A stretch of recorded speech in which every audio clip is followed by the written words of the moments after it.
She is gone. The Attorney General of the United States has vanished from Washington, and the silence around her departure is more deafening than any press conference, any congressional statement, any breaking news alert that has come out of this city in years. Pam Bondi, the top law enforcement officer in the most powerful nation on earth, has secretly evacuated her Washington, D.C. residence and relocated to a heavily guarded, undisclosed military installation. Not a hotel, not a private estate, a military base.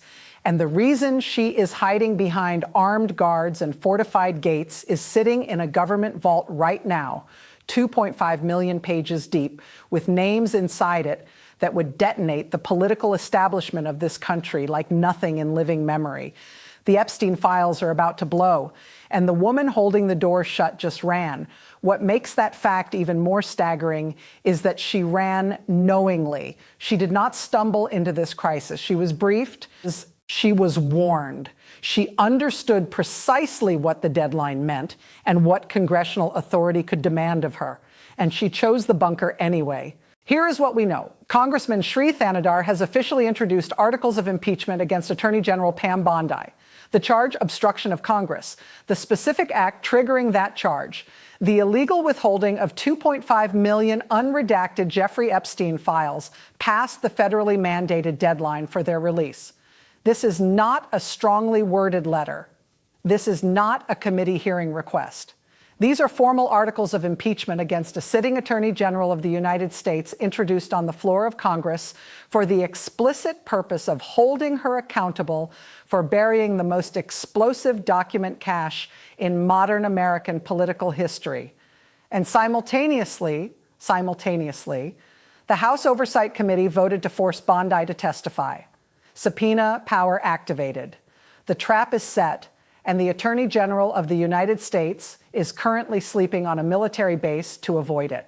Think about what that image means, because Washington has seen political scandals. It has seen resignations and indictments and midnight document shredding sessions and executives taking the fifth before congressional panels. But it has never, not once in the modern era, seen the nation's chief law enforcement officer physically flee her own home and take refuge behind military fortifications while Congress hunts her with subpoenas. That is not the behavior of someone who made an administrative error on a filing deadline. That is not the response of a cabinet official who missed a procedural requirement. That is the behavior of someone who knows exactly what is inside those 2.5 million documents. Someone who has read them or been briefed on them or been told by people far more powerful than herself exactly what names appear on exactly which pages. And who has concluded that the political and personal consequences of those pages becoming public are so catastrophic that she would rather face impeachment than face that vault. And here is the detail that no one in mainstream coverage is stopping to emphasize. She made that decision knowing full well that the entire country would be watching. She chose military protection over constitutional compliance in plain sight. That is not desperation. That is a calculated signal to someone, or several someones, that she is still holding the line. The question is how long that line holds before Congress physically drags her to the witness table. The files themselves are the story, and the media is not giving them the weight they deserve.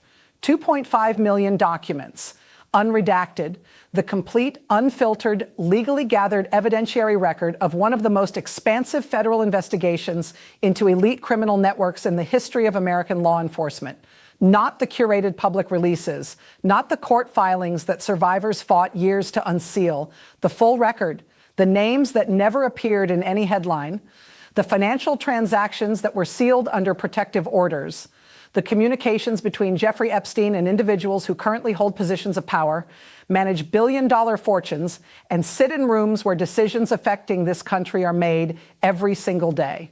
Those files exist. The federal deadline for their release has passed, and the person legally required to hand them over packed a bag and moved to a military base instead. Let that single sequence of events sit with you for a moment, because it is the most damning factual statement in this entire story. The deadline passed and she left town. That is the whole case. Everything else is detail. Sources close to the congressional investigation are describing the atmosphere inside the House Oversight Committee right now as something they have never experienced before. not urgent, not intense, electrified, because the committee members who have been briefed, even partially, even in the sanitized summaries that have circulated through secured channels, are not treating this as a standard oversight matter. They are treating it as a detonation event. The question is not whether the Epstein files contain information that would destroy careers. That question was settled the moment Bondi chose impeachment risk over document release. The question now being asked in every closed-door briefing on Capitol Hill is far more specific and far more terrifying. Whose careers? How many? And how close to the very top of the current power structure do those names reach? One senior committee aide, speaking on strict condition of anonymity, described the mood in the building as unlike anything in their 15 years on the Hill. The word they used was not alarming, not urgent, not even shocking. The word they used was irreversible, as in, whatever is coming out of that vault, whenever it finally comes, cannot be managed, cannot be contained, cannot be spun. It can only be survived by the people whose names are not in it. Let that land. Because the calculus Pam Bondi is performing right now behind those military gates is not complicated. She is weighing two catastrophic outcomes against each other with the precision of someone who understands exactly what both sides of the scale contain. On one side, an impeachment trial, the formal removal of the Attorney General of the United States from office. A historic, career-ending, legacy-destroying congressional proceeding that would define her name in every political history book written for the next century. On the other side, opening the Epstein vault, releasing 2.5 million unredacted documents that her own behavior has already told the world contain information so explosive that she would rather face the first outcome than trigger the second. She is choosing impeachment. She is choosing military protection. She is choosing to be hunted by congressional subpoenas because whatever is in those files is worse. And that single fact that the Attorney General of the United States has decided that impeachment is the safer option should terrify every American who understands what it implies about what those documents contain. Now let's talk about who is panicking beyond Bondi. Because the Attorney General does not make this calculation alone. She does not pack her belongings, arrange military housing, and dare Congress to impeach her without conversations, without phone calls, without people far more powerful than a cabinet official making clear to her what the stakes are, what the consequences of compliance would be, and what protection might be available if she holds the line. And those people, the ones making those calls, the ones whose names appear in those 2.5 million pages, the ones whose financial empires and political futures and personal freedom potentially hinge on that vault staying locked, those people are not sleeping well tonight. They are watching a congressional vote force their last line of defense toward a witness table. They are watching the woman they needed to stay silent get served with the kind of legal instrument that cannot be ignored forever.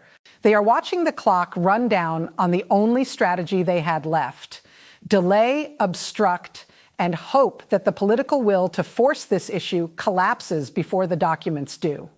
Sources on Capitol Hill are now describing frantic back-channel communications between high-profile Washington attorneys and their unnamed clients. Clients described only as individuals with significant exposure in the Epstein documentary record. The message being relayed through those back channels, according to two people familiar with the discussions, is consistent and urgent. Hold the line. The implication of that message, that there is still a line to hold, that compliance remains preventable, tells you everything you need to know about how much is still at stake inside that vault. And it tells you something else. It tells you that the people most desperate for that vault to stay sealed are still close enough to the center of power to be making calls that get answered. It is not collapsing. It is accelerating. Congressman Thanedar did not introduce these articles of impeachment as a gesture. He introduced them because the evidentiary record of Bondi's obstruction is already complete enough to sustain the charge. The deadline passed. The documents were not delivered. The legal obligation was clear, documented, and unambiguous. And Bondi's response to that obligation was to withhold the files and evacuate her home. That sequence, deadline, non-compliance, military relocation, is not a political narrative constructed by opponents. It is a factual chronology that any prosecutor in the country would describe as consciousness of guilt behavior. When the person legally responsible for handing over evidence chooses physical retreat over compliance, the legal inference is not subtle. They know what the evidence shows. And they have decided that the consequences of concealment are preferable to the consequences of disclosure. That inference now belongs to Congress. And Congress has subpoena power. The House Oversight Committee's vote to compel Bondi's testimony is the moment this siege becomes inescapable, because a congressional subpoena is not a request. It is not an invitation that can be declined through a spokesperson's statement or deferred through a legal team's motion for delay.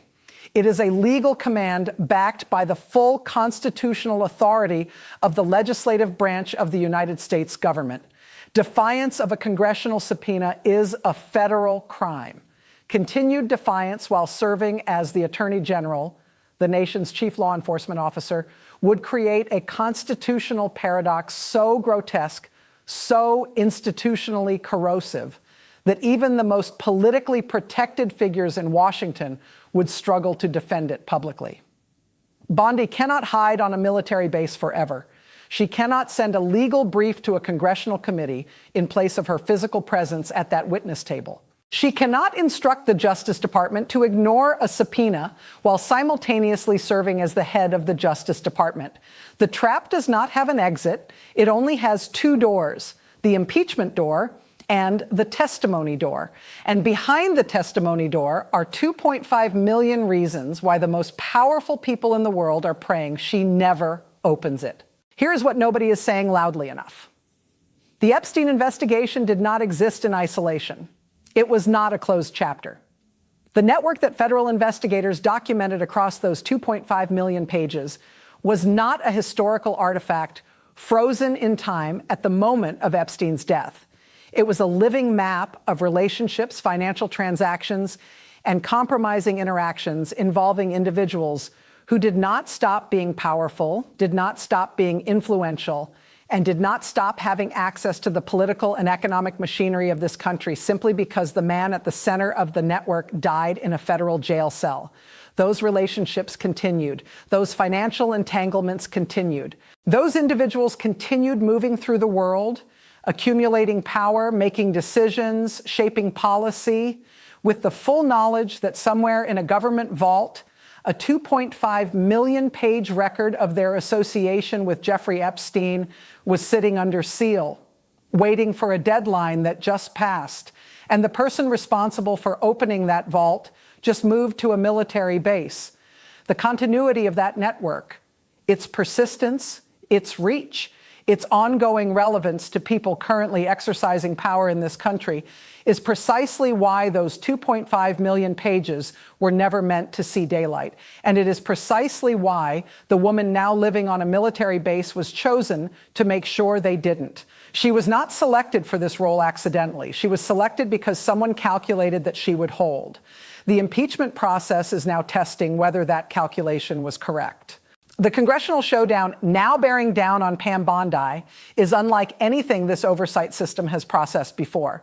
It is not a standard accountability hearing about a policy decision or a budgetary dispute or even a conventional abuse of executive power.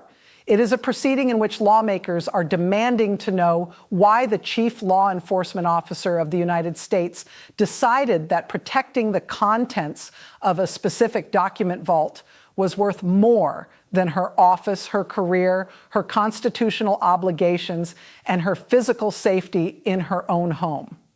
The answer to that question lives in those 2.5 million pages.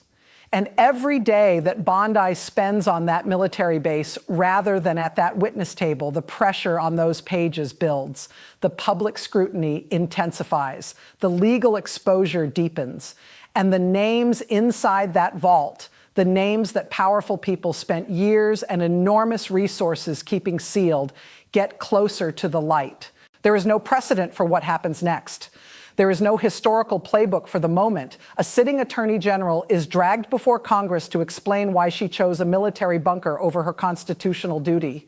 That moment is coming. The only variable left is when. Pam Bondi is cornered. The timeline is documented. The impeachment articles are filed. The subpoena is issued. The committee vote is recorded. And somewhere behind the gates of an undisclosed military installation, the Attorney General of the United States is running the same calculation she has been running since the deadline passed, arriving at the same impossible answer, and hoping that the political structure she is protecting holds together long enough to save her from the choice she cannot avoid forever. It will not hold. The walls have never been closer. And when they finally close, when Bondi sits at that table under oath with cameras rolling and 2.5 million documents waiting, the question she will have to answer is the one that has haunted this case since the beginning. What is in those files that was worth all of this? The country is about to find out.